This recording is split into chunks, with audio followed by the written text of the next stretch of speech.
अनपेक्षित प्रेम भाग 17. पायल आणि महेंद्रसिंह त्या कपारीमध्ये गप्पा मारत बसले होते, कारण अजून पूर्णपणे उजळले नव्हते आणि सगळीकडे धुके पसरले होते.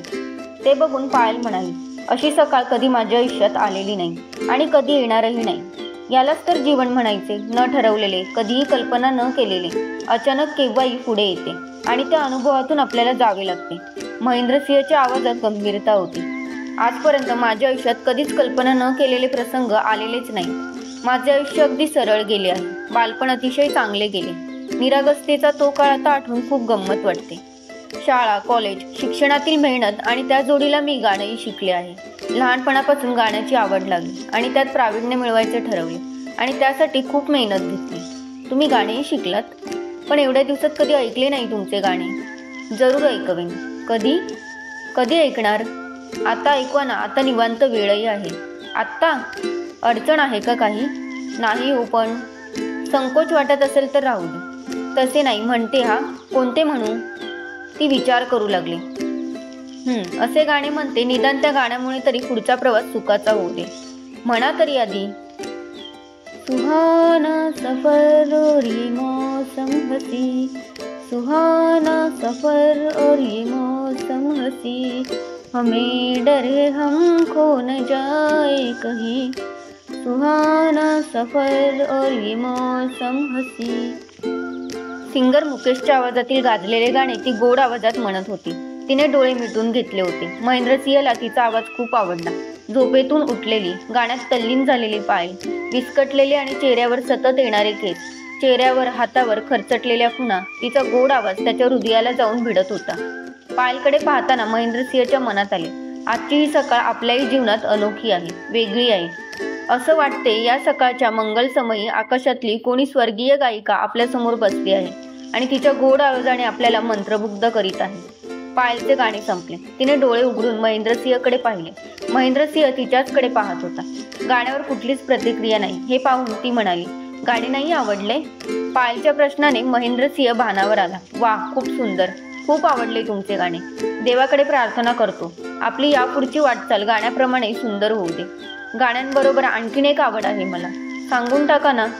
मला कविता करायला खूप आवडतात. अरे वा वा, म्हणजे एक गीतकार आणि गायक आमच्या बरोबर आहे तर. आता तुमच्याबद्दल काही सांगा ना. आमच्याबद्दल सांगण्यासारखे तसे विशेष काही नाही.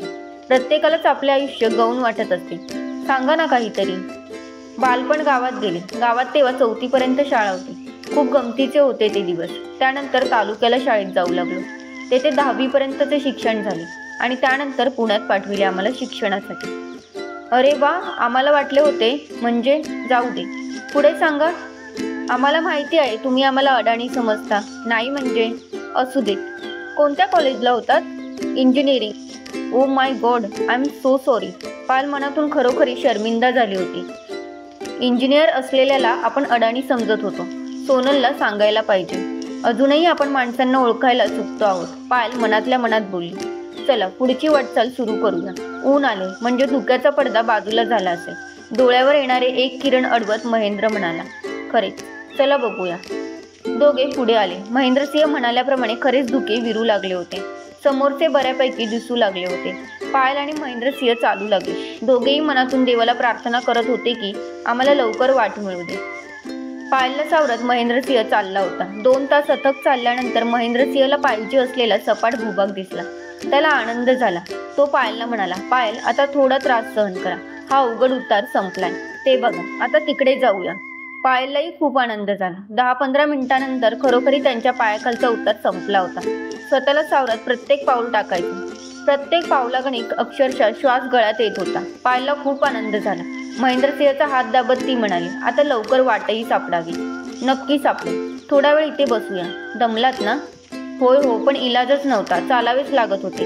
पाय घसरत होते, पण थांबणार तरी कसे? चला, आता निदान तो भयानक उतार नसणार. बापरे, दरीकडे बघून डोळे गरगरत होते. दरीतली दाट झाडी, रानटी फुले, उंच उंच वाढलेली झाडे. आकाशाकडे पाहिले की निळे निरभ्र आकाश आणि सभोवती उंच हिरवी झाडे, हिरव्या रंगातल्या अनेक छटा, अफाट जंगल, पण कसला आवाज नाही. काही वेळा तर झाडांच्या पानांची सळसळही ऐकू येत नव्हती. इतकं जिवंत, तरी अतिशय स्तब्ध दुसरे काहीच नसेल, नाही? तुम्ही त्याही स्थितीत निसर्ग पाहत होतात तर. आम्हाला वाटत होते तुम्ही फक्त घाबरता आहात. घाबरता आहात म्हणजे काय? अहो, अजूनही मी घाबरलेले आहे. घाबरू नका, मोकळ्या मनाने निसर्ग बघा आणि येईल त्याला धीराने तोंड द्या. आम्हालाही त्यामुळे ताकद येईल. बसण्यासाठी जागा निवडली. तेथे बसल्यावर पायलला थकवा जाणवू लागला. भूक लागली, तहानही लागली. मी पाण्याच्या शोधात जाऊ का? नको नको, मी एकटी इथे राहू शकणार नाही. माझ्याकडे अगदी एकच घोट पाणी आहे, घ्या. महेंद्रसिंहने पाण्याची बाटली तिच्याकडे दिली. पायल पाणी प्यायली. खरोखरीच एकच घोट होता. तिला वाटले ओठ आणि जीभच पाण्याने भिजली. घसा अजूनही कोरडा आहे, पण ती काहीही बोलली नाही. बोलून उपयोग नव्हता हे ती जाणून होती. महेंद्रसिंह अवतीभोवती निरीक्षण करीत होता आणि त्याचे लक्ष पायलकडे गेले. तो दचकला. पायलच्या अगदी जवळ विषारी घोणस होता. क्षणात काही होईल याची त्याला जाणीव झाली आणि त्याने पायलला ओढले. पायलला त्याच्या अनपेक्षित कृतीने काहीच समजले नाही. ती धडपडली. स्वतःला सावरत ती म्हणाली, असे काय करता? त्याने तिला गप्प केले. तो पाहत असलेल्या दिशेने पायलने पाहिले आणि ती गाठून गेली. सापाला बघून ती खूप घाबरली. साप बाजूच्या झाडीत सरपटत गेला. भयंकर विषारी साप होता तो. बापरे, मी तर तेथेच बसले होते. चावला असताना मला तो कदाचित. ओ गॉड, थँक्यू व्हेरी मच. खरे म्हणजे जंगलात फिरायला जायचे म्हटले तेव्हाच मला सापांची भीती वाटली होती, पण आतापर्यंत त्यांचे दर्शन झाले नव्हते. आता मात्र खूप भीती वाटू लागली आहे. वेगवेगळ्या प्रकारचे साप असतील ना इकडे? असतात, पण तुम्ही घाबरू नका. आपण त्यांच्या वाट्याला गेलो नाही तर शक्यतो तेही आपल्या वाट्याला जात नाही. सरपटणाऱ्या प्राण्यांमध्ये नाग, मण्यार, घोणस, फुरशी आणि अजगर जास्त प्रमाणात दिसतात. इतरही अनेक प्रकार आहेत. देवारे एक प्रकार पाहिला, दुसरे कोणते दाखवू नको. घाबरलेल्या पायलने मनापासून देवाची आळवणी केली. पायलच्या घशाला जास्तच कोरड पडली होती. ती खूप घाबरलेली आहे हे महेंद्रसिंहने ओळखले होते. त्याने खिशातून चॉकलेट काढून तिला दिले. काही न बोलता तिने ते तोंडात टाकले. पुढे निघूया, चला. दोघे चालू लागले. 10 मिनिटांनंतर महेंद्रसिंह खुश झाले. ते बघा, पाणी. अरे वा, पायललाही आनंद झाला. पाण्याजवळ दोघे आले. पाण्याचा झरा होता. पाणी अतिशय नितळ आणि स्वच्छ होते. पायल आणि महेंद्रसिंहने प्रथम आपली तहान भागवली. पोटभर पाणी प्यायल्यानंतर तृप्त झालेली पायल म्हणाली, पाण्याला जीवन का म्हणतात ते आज मी अनुभवले. महेंद्रसिंहने खिशातल्या दोन्ही बाटल्या भरून घेतल्या. तो म्हणाला, मी अंघोळ करणार आहे. तुम्ही त्या झाडाखाली बसता. त्याने थोड्या दूरचे झाड दाखवले. ते बघून पायल चटकन म्हणाली, मी या झाडाखाली थांबते, तुम्ही अंघोळ करा. महेंद्रसिंहने अंघोळ केली. त्याला फ्रेश वाटू लागले. तो पायलच्या जवळ गेला. तुम्हीही फ्रेश व्हा. अंघोळ केल्याने आम्हाला अगदी ताजेतवाने वाटू लागले आहे. आम्ही तिकडे जातो. तिकडे? एवढ्या लांब? काही नको एवढ्या दूर जायला.